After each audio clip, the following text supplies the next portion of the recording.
Il quarto Vangelo si presenta come la testimonianza del discepolo amato.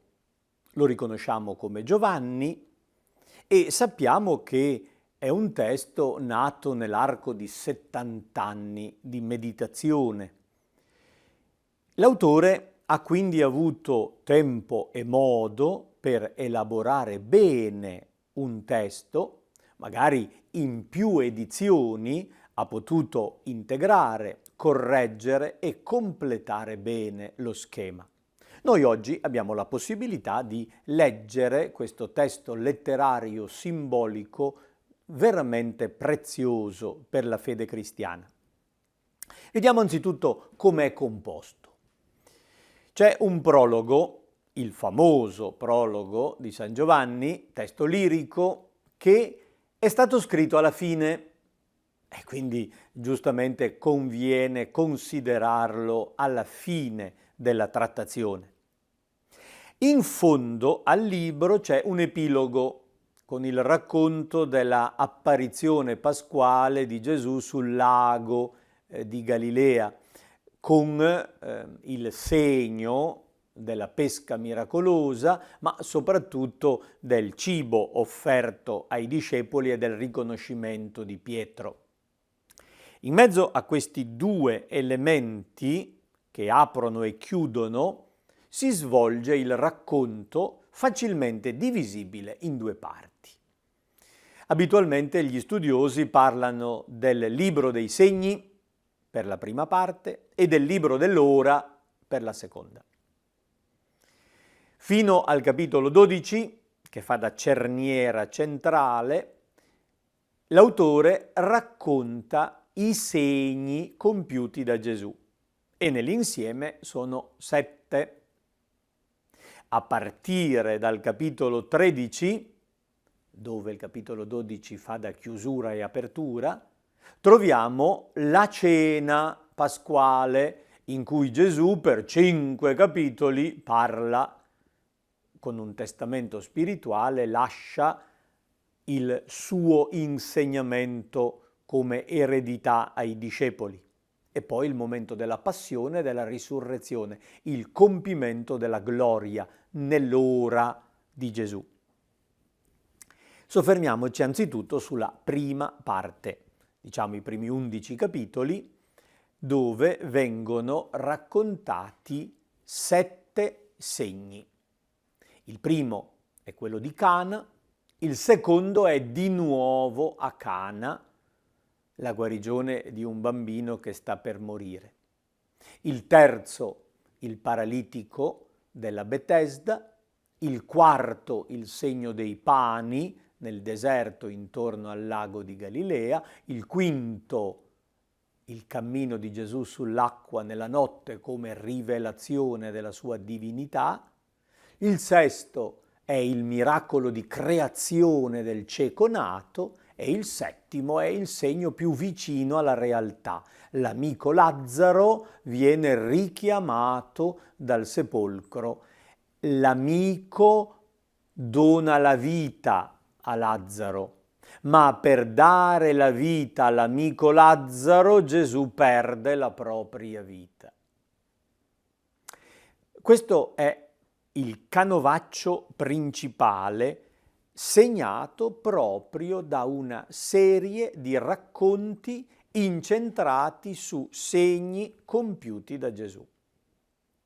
Subito dopo il prologo, che termina nel capitolo 1 al versetto 18, troviamo l'inizio in prosa. Al versetto 19 l'autore scrive: «Questa è la testimonianza di Giovanni». Sembra il titolo del libro. Ma in realtà Giovanni non è l'Evangelista, ma il Battista. E in questa parte del primo capitolo assistiamo al passaggio da Giovanni Battista a Gesù. Un particolare interessante è che ripetutamente gli episodi iniziano con una indicazione cronologica. Il giorno dopo, al versetto 29, Il giorno dopo, al versetto 35, il giorno dopo, al versetto 43. Vuol dire che il narratore sta creando una serie di giorni successivi. Allora, dal momento che ci sono per 3 volte le stesse indicazioni, partendo dal primo episodio, noi abbiamo a che fare con 4 giornate successive. Se leggiamo l'inizio del capitolo 2, che introduce le nozze di Cana, abbiamo l'indicazione il terzo giorno. Eravamo a 4 più 3, abbiamo una settimana. Il Vangelo di Giovanni inizia con una serie di episodi organizzati nell'arco di una settimana. Ripeto la frase. Il Vangelo di Giovanni inizia con una settimana. Vedete che se insisto e sottolineo alcune espressioni, vi viene in mente qualcos'altro. E questo è il procedimento simbolico. Giovanni fa così. Il lettore deve essere attento, magari ripetersi 2 o 3 volte le cose, provare a notare con attenzione i particolari, affinché venga in mente il significato. Come il Vangelo inizia con la stessa espressione della Genesi, enarché, in principio, così qui abbiamo una settimana inaugurale.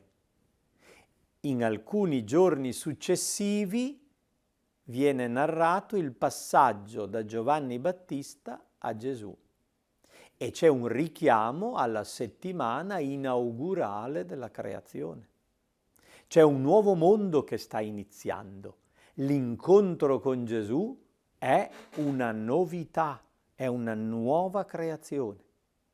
Secondo lo schema sinottico, anche Giovanni presenta il Battista come un predicatore di penitenza, ma non si dilunga nella descrizione della sua opera di predicatore o di battezzatore. Lo mette anzitutto in dialogo con autorità di Gerusalemme che gli chiedono chi sia.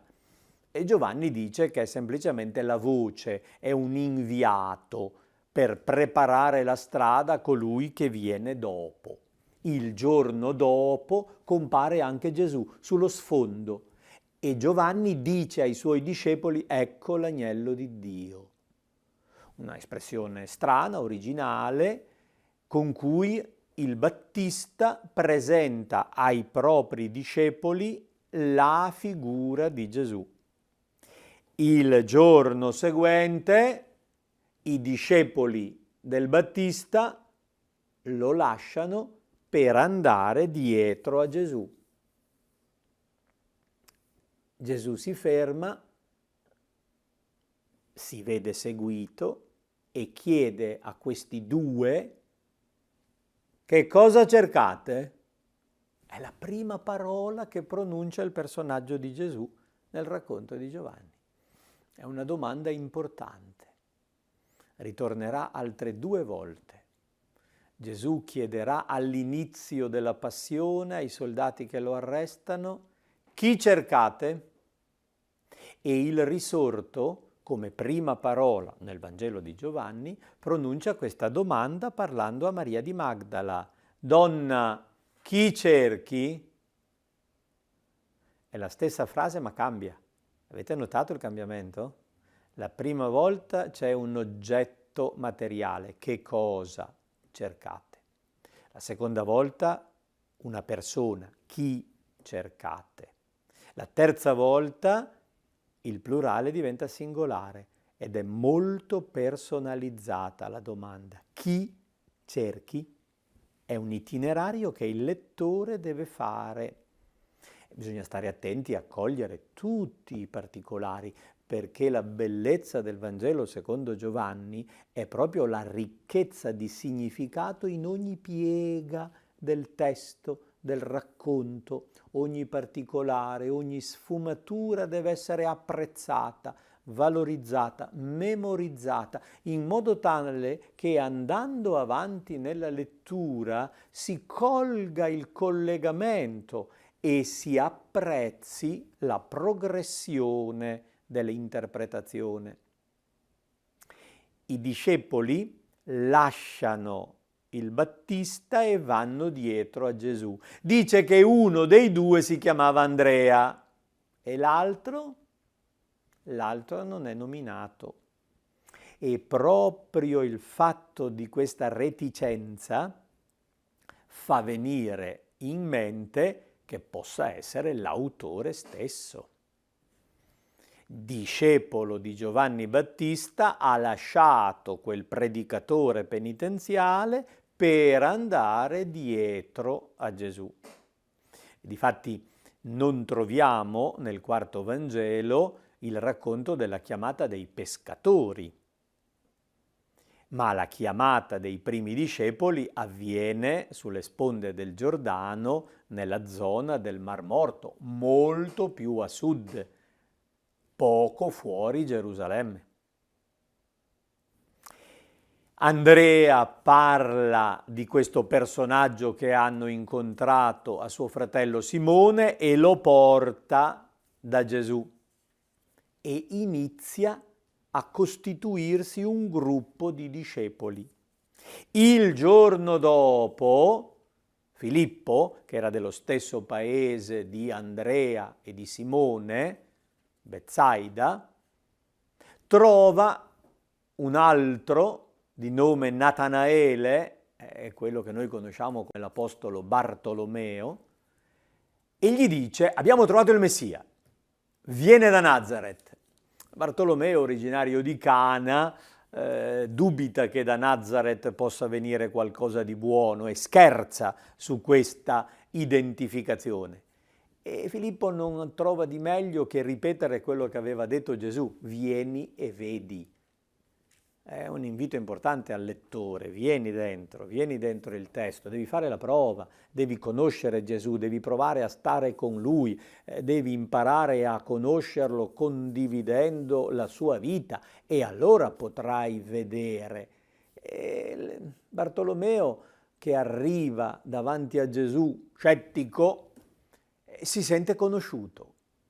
Gesù lo chiama per nome e gli dice che lo aveva visto sotto il fico. È un particolare sicuramente importante, ma non riusciamo a dire che cosa significhi. Probabilmente era importante per Natanaele quel particolare.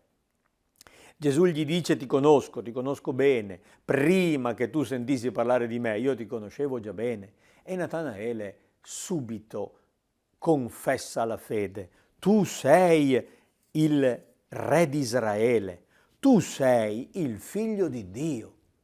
Rabbì lo chiama, è il termine che danno ai maestri. Riconosce in quest'uomo il maestro, colui che può insegnare a vivere. E Gesù commenta quasi sorridendo: ti basta poco per credere, vedrai cose maggiori di queste. Ecco una promessa importante. Ai discepoli che accettano di seguirlo viene promesso di vedere cose grandiose, di vedere i cieli aperti e gli angeli di Dio salire e scendere sul figlio dell'uomo. Ricordate la scala di Giacobbe? Nel libro della Genesi si racconta che il patriarca ebbe un sogno in cui c'era una scala, non una scala a pioli, una zigurat, una torre a gradoni, una montagna artificiale che faceva da scala di collegamento fra la terra e il cielo. E gli angeli di Dio, messaggeri, salivano e scendevano, tenevano i contatti fra cielo e terra. Bene, Gesù dice ai discepoli: voi vedrete il figlio dell'uomo, cioè me, come la scala di Giacobbe. il collegamento fra cielo e terra. È un annuncio cristologico importante. È Gesù il collegamento, è Gesù la scala per cui Dio scende in terra, per cui l'uomo sale in cielo. Il terzo giorno vi fu una festa di nozze a Cana di Galilea. 4 giorni li abbiamo già considerati. Lentamente Giovanni Battista è uscito di scena e Gesù è diventato protagonista. I discepoli del primo hanno seguito il secondo e si ritirano dalla regione del Giordano in Galilea. Il terzo giorno, di fatto, è un sesto giorno, perché secondo il modo di contare degli antichi bisogna sempre considerare anche il punto di partenza. Per cui se abbiamo detto che erano 4 giorni, per contare il terzo giorno dobbiamo dire quarto, quinto, sesto. Esattamente come la domenica è il terzo giorno rispetto al venerdì. Non è 3 giorni dopo, è il terzo giorno dalla morte. E allora io conto il terzo giorno da venerdì dicendo venerdì, sabato e domenica. Per cui 4 più 3 in questo caso fa 6. È un particolare simbolico. Il sesto giorno è quello, nel racconto della creazione, in cui Dio crea l'uomo. In quale giorno è morto Gesù? Venerdì. Sì, ma usando i numeri, il venerdì che numero ha di giorno? Sesto giorno. Il settimo è il sabato. La domenica è sempre il primo giorno della settimana. Gli ebrei la chiamano ancora Rishon, primo. Il venerdì, giorno della morte di Gesù, è il sesto giorno, che corrisponde al giorno in cui Dio creò l'uomo. Che vuol dire simbolicamente? Giovanni sta scrivendo un Vangelo spirituale e quindi questi particolari li sottolinea perché il lettore capisca che dietro alla coincidenza del giorno c'è un significato. La morte di Gesù è la creazione dell'uomo nuovo, è l'effusione dello spirito creatore che rinnova l'umanità. Ma questo evento grandioso che si avrà all'ora di Gesù sulla croce, nella sua morte e risurrezione, è anticipato simbolicamente all'inizio. Il primo segno compiuto da Gesù avviene il sesto giorno, in questa settimana iniziale. Ed è un evento creativo, crea una novità partendo da una base tradizionale. Non è il primo miracolo di Gesù. L'hanno molte volte banalizzato, semplicemente da domanda da catechismo. Qual è stato il primo miracolo di Gesù? Le nozze di Cana.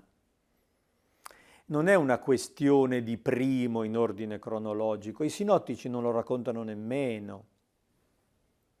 Un bambino dovrebbe, se fosse capace, chiedere a chi gli fa la domanda qual è il primo miracolo di Gesù, porre una controdomanda. Secondo quale evangelista?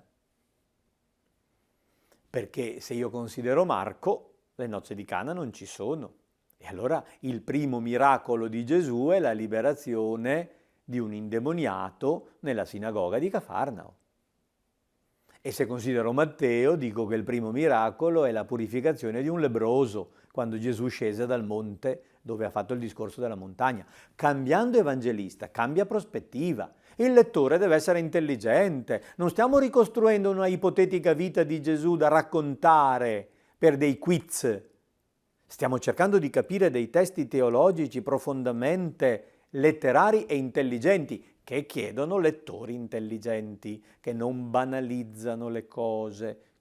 Dunque, quello che Gesù fece durante le nozze di Cana non è il primo miracolo, ma è l'archetipo dei segni. Guardate che è molto diverso. Fece l'arché dei segni. Arché è il principio, è l'origine. Non è semplicemente il primo in una serie. È il modello primario di quello che compie Gesù. È un cambiamento, una trasformazione. Queste nozze non sono raccontate nei dettagli. Un'infinità di particolari vorremmo conoscerli e non ci vengono detti. Non si dice chi si sposa. Si dice che c'era la madre di Gesù. Vengono invitati anche Gesù e i suoi discepoli. Manca il vino. E in una festa la mancanza di vino ha una dimensione simbolica notevole, tenendo conto del significato del vino, soprattutto nell'antica alleanza, proprio segno della legge, della festa, dell'amore. Quelle nozze a Cana sono il simbolo dell'alleanza fra Dio e Israele. E la madre di Gesù, non nominata per nome, non dite che c'era Maria, tantomeno la Madonna, c'era la madre di Gesù. Imparate a parlare come parla il Vangelo? Siete sicuri di parlare correttamente? C'era la madre di Gesù che si rende conto di questa mancanza e lo dice semplicemente: non hanno vino. Gesù le chiede in modo strano che c'è fra te e me e la chiama donna. È un termine importante, simbolico, è partner dell'alleanza la donna, è l'altra parte dell'alleanza. Che modo tieni nei miei confronti? Come ti poni verso di me? E la madre non gli risponde in teoria, ma in pratica, dicendo ai servi: fate tutto quello che vi dirà. È la formula con cui Israele al Sinai accettò l'alleanza. Quello che il Signore ha detto noi lo faremo, con la differenza che qui è Gesù a dire e la madre accetta di fare tutto quello che Gesù dice. La madre è l'Israele fedele, che si accorge che in questo matrimonio non c'è più amore. Non è il caso concreto dei due coniugi di Cana, è il matrimonio dell'alleanza, è la storia di questo rapporto fra Dio e Israele in cui non c'è più sostanza, non c'è più gioia, non c'è più amore. E l'opera di Gesù non è una sostituzione, ma un compimento. Non crea dal nulla il vino, ma chiede ai servi che riempiano 6 idrie di acqua. Contenevano circa 100 litri l'una. Queste idrie servivano per la purificazione dei giudei, erano dei pozzetti scavati nella roccia, nella pietra, e venivano riempiti d'acqua per offrire la possibilità di lavarsi le mani e i piedi per le abluzioni prima del pranzo. Adesso che sta finendo la festa, non c'è più vino, ci sono tanti altri problemi, ritornare indietro e riempire quelle idrie è un lavoraccio. 6% fa 600 litri. Quanti secchi d'acqua devono attingere al pozzo che non è lì vicino per una cosa che apparentemente è senza senso? Sono 6 quelle idrie, 6, combinazione 6. Il 6 è un numero importante, essendo il 6° giorno quello della creazione di Adamo, il 6 è il numero dell'uomo, è la cifra simbolica dell'umanità, dell'imperfezione. Sono di pietra come le tavole della legge, come il cuore dell'uomo vecchio che ha bisogno di rinnovamento, di uno spirito che cambi il cuore di pietra in cuore di carne, che scriva la legge nuova nel cuore, non sulle tavole di pietra. Partendo da quell'acqua che serviva per le purificazioni dei giudei, in 6 idrie di pietra, Gesù offre un ottimo vino nuovo. Non dice che tutta quell'acqua diventa vino, soltanto che i servi, avendo fatto quello che Gesù diceva, portando al capotavola l'acqua divenuta vino, il capotavola l'assaggia e la trova squisito come vino. L'architriclinos è il capotavola, è il capo, è figura dei capi di Israele, di quelle autorità che videro l'opera di Gesù, ascoltarono le sue parole, ma non le capirono. E il capotavola chiama lo sposo. Chi è lo sposo? Colui che ha dato il vino. Chi è che ha dato il vino? Gesù. Lo sposo è Gesù. Non si capisce dal racconto, perché è un gioco di figure, ma il capo dice allo sposo: hai tenuto il vino migliore fino adesso, fino a questa ora. È un peccato perché ormai sono mezzi ubriachi. Il segno di Gesù non è quello di ubriacare tutti gli invitati, ma di portare a compimento l'alleanza offrendo il meglio che arriva alla fine. L'acqua delle purificazioni dei giudei diventa il vino eccellente dell'Eucaristia, segno del sangue di Cristo. Ma quando darà quel vino sulla croce, nel suo sangue, allora ci sarà di nuovo la madre. Di nuovo in quell'ora Gesù si rivolgerà a lei chiamandola donna e legando la madre al discepolo, passando dall'antica alla nuova alleanza senza scartare niente, ma portando tutto a compimento. Così Gesù fece l'archetipo dei segni, mostrò la sua gloria, fece vedere chi era e i suoi discepoli credettero in lui. Potrebbe finire qui, c'è già tutto il Vangelo, ma nell'archetipo c'è in sintesi quello che verrà raccontato in seguito. Questo è un metodo simbolico per leggere il testo. Non toglie nulla alla storicità del racconto, ma offre grandissima interpretazione e il gusto di un significato profondo, teologico, spirituale, perché Giovanni è un Vangelo spirituale.